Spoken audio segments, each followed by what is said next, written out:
In 1963, Ford did what any good company would do if they wanted to go endurance racing. They tried buying Ferrari. But as talks broke down with Ferrari, they decided to develop their own car, the GT40. The 40 standing for 40 inches from ground to roof level.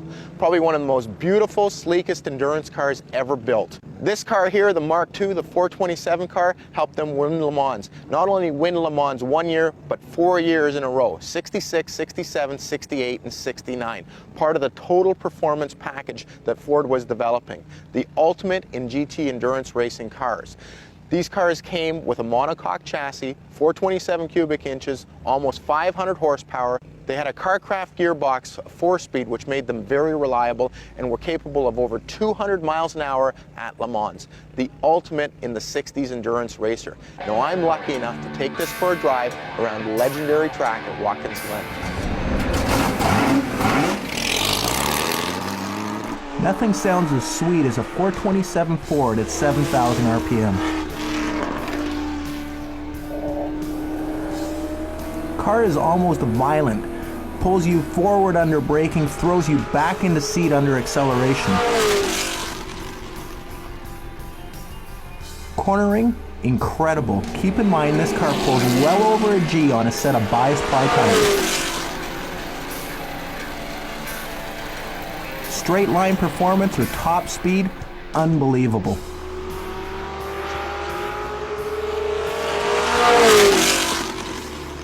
Wow, this has got to be the ultimate ride if you want to go close to 200 miles an hour. The car feels unbelievable. Now the quality of this restoration is second to none. Somebody has spent a lot of time on this car. They've not only spent a lot of time, but they spent a lot of time researching what's correct. Filler caps, the right way they painted the car, the quality of the paint, exceptional. The quality of the interior, exceptional again. And the beauty of this car is the restoration is a lot more than just cosmetics. It works. You feel comfortable driving this car at 160 miles an hour. I can see how the guys at Le Mans felt very comfortable at 200 miles an hour.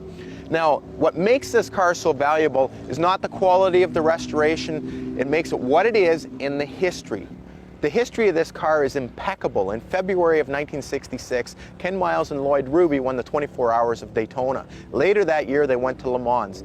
Ken Miles and Denny Hume came in second at Le Mans, and they were kind of cheated from the win. They were actually leading the race, but because Ford wanted a photo finish with all three cars, McLaren actually got the win because he started further in the pits and therefore covered a greater distance. The history of this car is second to none. The quality of the restoration is impeccable. That makes this dream car worth at least $2 million, probably a little bit more.